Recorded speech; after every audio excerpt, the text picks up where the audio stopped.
Bayangkan dua momen yang kontras. Hari pertama, kamera menyorot senyum lebar, foto akad kredit, kunci rumah diangkat tinggi, seolah trofi kemenangan hidup. 5 tahun kemudian, tidak ada kamera, tidak ada tepuk tangan, yang ada hanya layar ponsel di tanggal tua, saldo rekening menipis, dan notifikasi cicilan yang datang tanpa rasa kasihan. Di titik ini, euforia sudah habis. Yang tersisa hanyalah kewajiban yang harus dibayar setiap bulan tanpa jeda. Di Indonesia, mimpi punya rumah sering bukan lahir dari kesiapan, tapi dari tekanan sosial. Pertanyaan kapan beli rumah, kapan mapan, kapan berhenti ngontrak, datang dari keluarga besar, teman kantor, bahkan obrolan arisan. Perlahan, standar sukses hidup tidak lagi datang dari diri sendiri, tapi dari ekspektasi lingkungan. Banyak orang akhirnya membeli rumah bukan karena siap, tapi karena takut dianggap gagal atau tertinggal. Mari kita jujur, KPR bukan sekadar membeli rumah. KPR adalah kontrak jangka panjang untuk menyewa uang bank dengan harga mahal.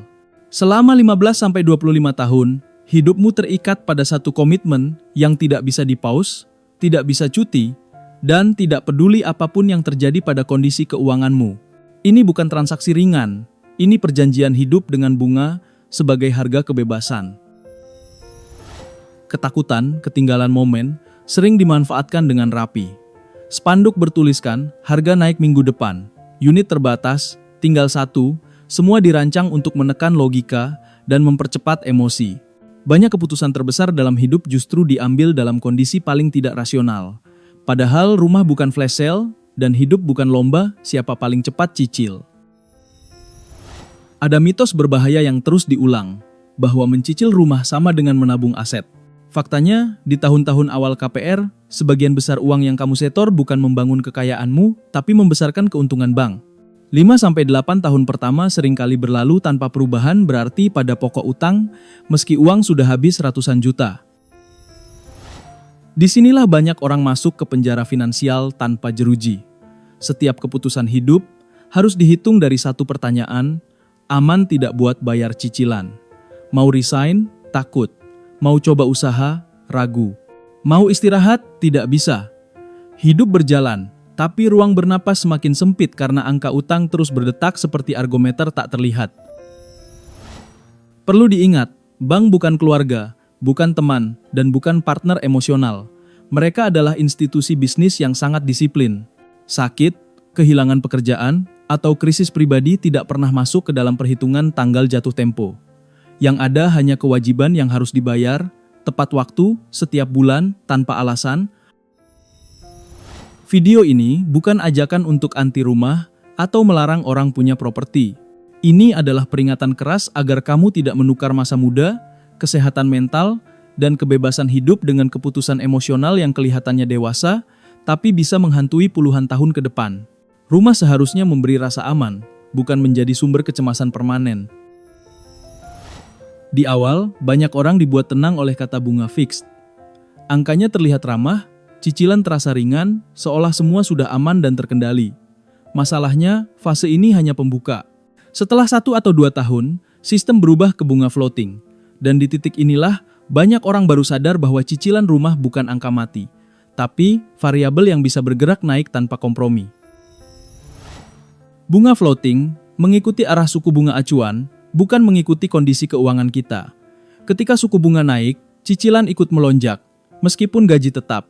Tidak sedikit kasus cicilan yang awalnya 3 jutaan tiba-tiba berubah menjadi 5 jutaan per bulan. Kenaikan ini sering datang tanpa kesiapan mental dan tanpa ruang napas di cash flow keluarga. Masalah berikutnya tersembunyi di tabel amortisasi. Banyak orang rajin membayar cicilan, tapi tidak pernah benar-benar melihat kemana uangnya pergi. Di tahun-tahun awal, dari cicilan 4 juta per bulan, bisa jadi hanya 500.000 yang mengurangi utang pokok, sisanya habis untuk bunga. Secara psikologis merasa maju, secara matematika nyaris jalan di tempat. Coba hitung sampai akhir tenor. Rumah yang di brosur tertulis 500 juta, setelah 20 tahun bisa menghabiskan uang 1,2 miliar atau lebih. Selisih ratusan juta ini jarang dibicarakan dengan jujur di awal, padahal itu adalah harga sebenarnya dari keputusan yang diambil hari ini. Di sisi lain, biaya hidup tidak pernah diam. Harga beras, telur, listrik, BBM, semua bergerak naik mengikuti inflasi. Sementara itu, kenaikan gaji karyawan di Indonesia sering tertinggal jauh. Saat cicilan naik karena bunga floating, pengeluaran lain juga naik bersamaan, menciptakan tekanan ganda pada keuangan rumah tangga. Ada risiko yang lebih jarang dibahas, yaitu negative equity. Kondisi ini terjadi ketika sisa utang KPR lebih besar daripada harga jual pasar rumah tersebut. Jika terpaksa menjual rumah saat krisis atau butuh dana cepat, hasil penjualan belum tentu cukup untuk menutup utang ke bank. Rumah sudah hilang, utang masih tersisa. Banyak orang menenangkan diri dengan kalimat, nanti gaji juga naik. Ini harapan, bukan strategi. Pasar kerja makin tidak pasti, otomatisasi dan efisiensi membuat PHK bisa datang ke siapa saja. Mengandalkan masa depan yang belum tentu untuk menutup kewajiban yang pasti adalah perjudian finansial yang berbahaya. Ketidaktahuan tentang matematika bunga bukan kesalahan kecil. Ini adalah biaya mahal yang harus dibayar oleh orang yang malas belajar sebelum berutang. Bukan bank yang jahat, tapi sistem bekerja persis seperti yang dirancang. Yang sering kalah bukan karena tertipu, tapi karena masuk tanpa memahami aturan mainnya. Banyak orang merasa aman setelah menyiapkan uang muka, padahal itu baru pintu masuk. Di balik akad kredit, ada biaya awal yang sering luput dari perhitungan. BPHTB 5% dari nilai transaksi, biaya notaris, provisi bank, administrasi, dan asuransi jiwa kredit harus dibayar tunai. Jumlahnya bisa puluhan juta, dan seringkali langsung menguras tabungan yang seharusnya jadi bantalan aman. Setelah kunci diterima, realita baru muncul. Rumah developer di Indonesia jarang benar-benar siap huni. Kanopi, pagar, tralis, toren air, pompa, hingga instalasi tambahan menjadi kewajiban tak tertulis. Biaya tetek bengek ini pelan tapi pasti menumpuk, dan totalnya sering setara harga motor baru atau bahkan mobil bekas. Masalah belum selesai saat rumah berdiri kosong. Isi rumah adalah jebakan berikutnya. Kasur, lemari, kulkas, kompor, dan perabot dasar sering diremehkan nilainya. Karena ingin cepat layak huni, banyak orang akhirnya mengambil pay letter atau kredit tanpa agunan. Utang produktif belum selesai, utang konsumtif baru sudah menyusul. Ada biaya rutin yang tidak pernah muncul saat masih ngekos atau tinggal dengan orang tua. Iuran lingkungan, keamanan, kebersihan, hingga pajak bumi dan bangunan datang setiap tahun. Nilainya mungkin terlihat kecil di awal, tapi akumulatif dan tidak bisa dihindari selama rumah itu dimiliki. Perlu dipahami juga bahwa bangunan bukan aset yang abadi. Tanah mungkin naik nilainya, tapi bangunan terus mengalami depresiasi. Cat pudar, atap bocor, saluran air bermasalah, semua butuh biaya perawatan. Maintenance cost ini bukan kejadian sekali dua kali, tapi pengeluaran seumur hidup yang jarang masuk simulasi awal. Bandingkan dengan posisi penyewa. Saat AC rusak atau atap bocor, cukup menghubungi pemilik. Sebaliknya, pemilik rumah harus mencari tukang, mengatur waktu, dan mengeluarkan uang sendiri. Beban ini bukan hanya finansial, tapi juga mental dan energi yang terkuras perlahan. Lokasi juga membawa biaya tersembunyi. Rumah yang dianggap terjangkau sering berada jauh di pinggiran kota. Waktu tempuh panjang, kemacetan, bensin, tol, dan kelelahan harian menjadi harga yang dibayar. Uang mungkin bisa dihitung, tapi waktu dan kesehatan sering tidak masuk kalkulator. Semua ini menunjukkan satu hal penting. Harga di brosur hanyalah permukaan. Di bawahnya ada lapisan biaya yang dalam dan panjang. Tanpa kesiapan cash flow dan mental, rumah yang seharusnya jadi tempat pulang bisa berubah menjadi sumber kebocoran uang yang tidak pernah benar-benar kering. Setiap keputusan finansial selalu punya harga tersembunyi yang tidak terlihat di laporan cicilan, yaitu opportunity cost. Uang yang terkunci sebagai DP dan cicilan bulanan adalah uang yang tidak lagi bisa diputar ke peluang lain. Saat ratusan juta terkubur di tembok dan semen, potensi pertumbuhan di instrumen produktif ikut menguap tanpa disadari. Banyak orang akhirnya terjebak di pekerjaan yang tidak mereka sukai. Bukan karena tidak punya kemampuan, tapi karena tidak punya pilihan. Cicilan rumah menciptakan golden handcuffs, gaji terasa besar tapi kebebasan hilang. Setiap rasa lelah harus ditelan, setiap tekanan dari atasan diterima, karena berhenti berarti risiko gagal bayar.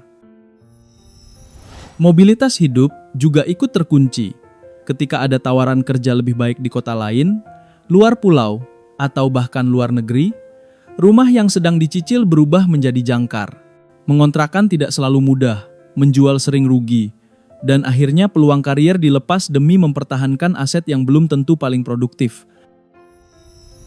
Ironisnya, di usia 20-an hingga pertengahan 30-an, aset terbaik bukan rumah, tapi kemampuan diri. Skill, jaringan, dan pengalaman adalah mesin penghasil uang terbesar. Namun banyak orang justru memangkas anggaran pendidikan, sertifikasi, dan pengembangan diri karena sebagian besar penghasilan sudah disedot cicilan bulanan. Fenomena house poor sering terjadi tanpa disadari. Secara aset terlihat kaya, punya rumah, mungkin nilainya miliaran.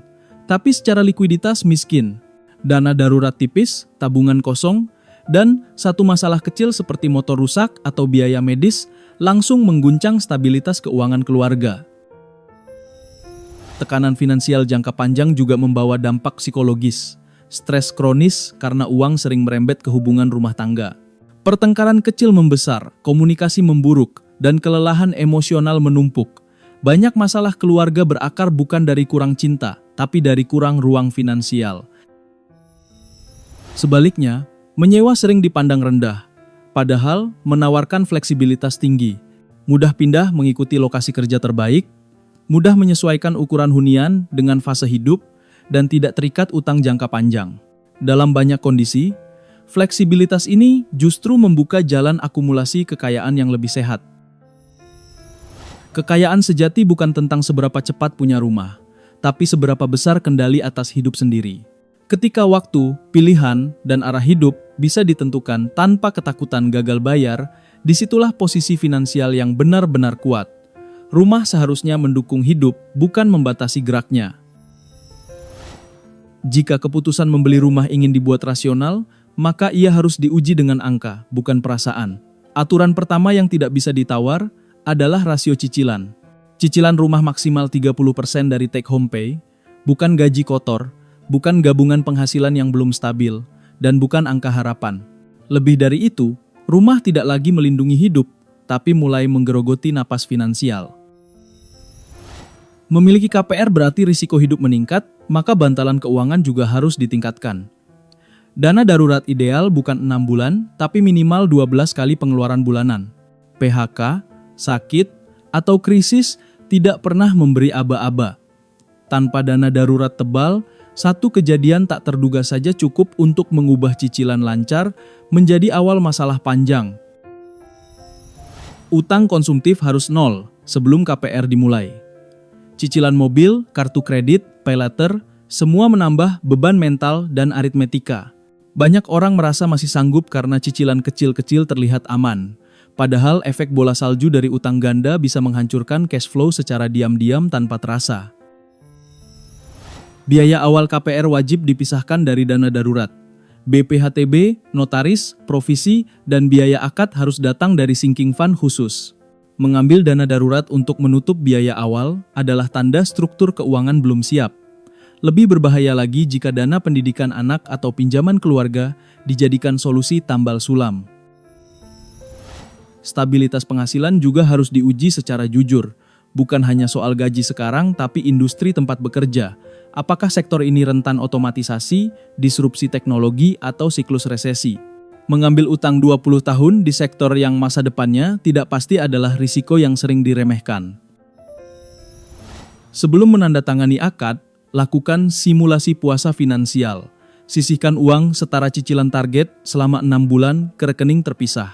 Jika hidup terasa sesak, stres meningkat, dan gaya hidup runtuh, itu bukan ujian mental yang gagal, tapi sinyal jelas bahwa struktur keuangan belum kuat.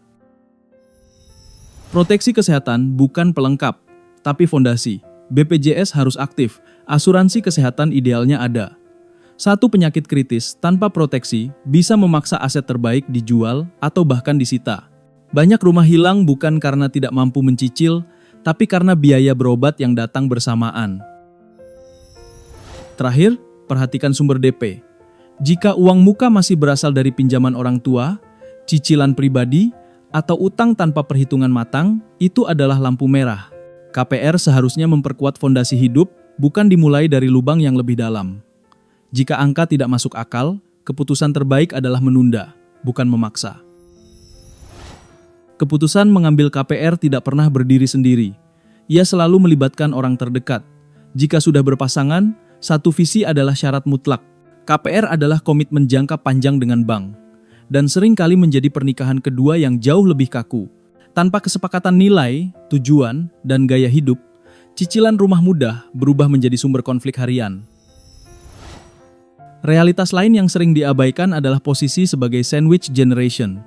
Banyak orang masih menanggung orang tua, membantu adik, atau menopang keluarga besar. Beban ini mulia, tapi nyata. Ketika cicilan rumah ditambahkan tanpa perhitungan matang, tekanan ganda muncul dan risiko gagal bayar meningkat drastis tanpa disadari. Kesiapan mental juga berarti kesiapan menurunkan standar hidup. Cicilan rumah menuntut disiplin jangka panjang.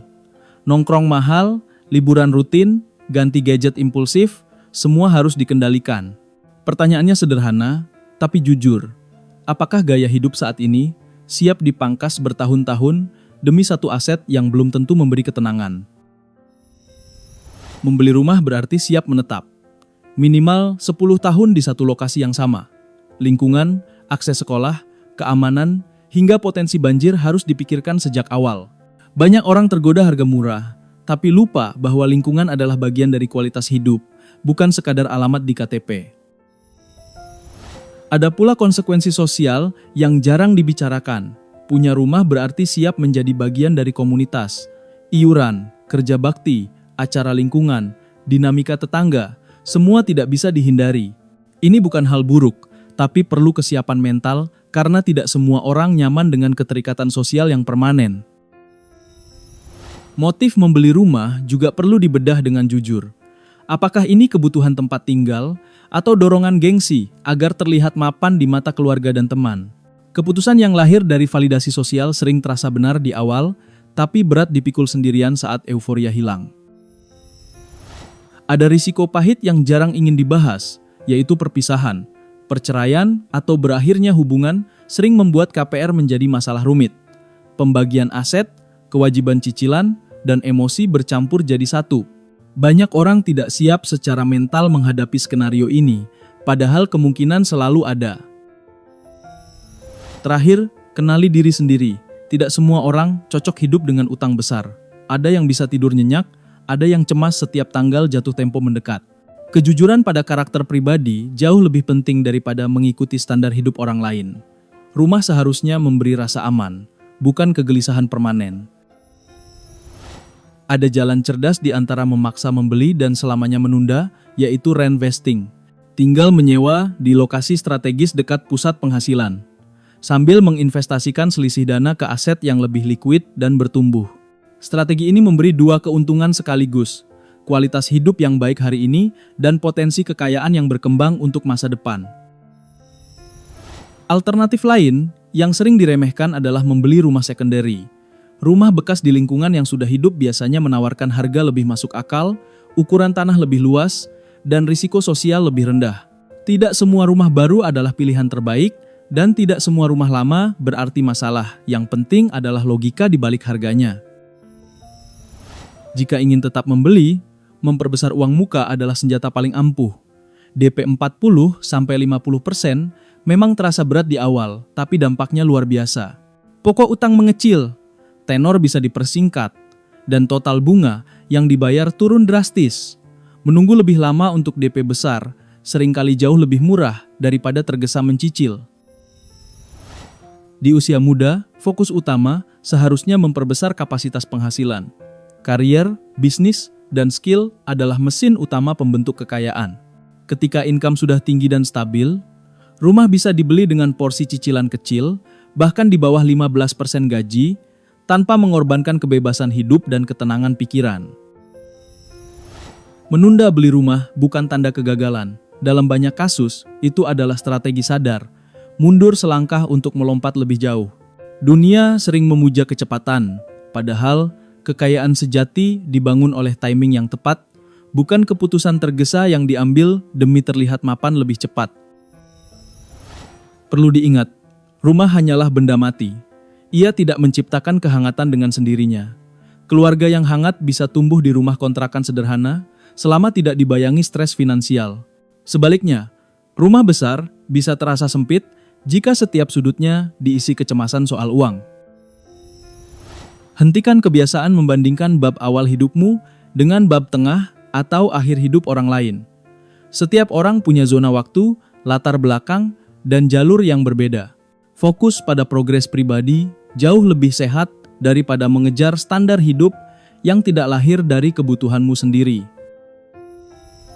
Pada akhirnya, tujuan finansial bukan sekadar memiliki rumah, tapi menjadi tuan atas uang dan hidup sendiri. Jangan biarkan tembok beton berubah menjadi majikan yang mengatur pilihan, waktu, dan kebahagiaanmu. Ketika uang berada di bawah kendali, rumah akan menjadi pelengkap hidup, bukan penentunya. Kalau video ini membuatmu tidak nyaman, itu tanda ada realita yang perlu dipikirkan ulang. Di channel ini, kita tidak mengejar cepat terlihat kaya, tapi membangun hidup yang benar-benar terkendali.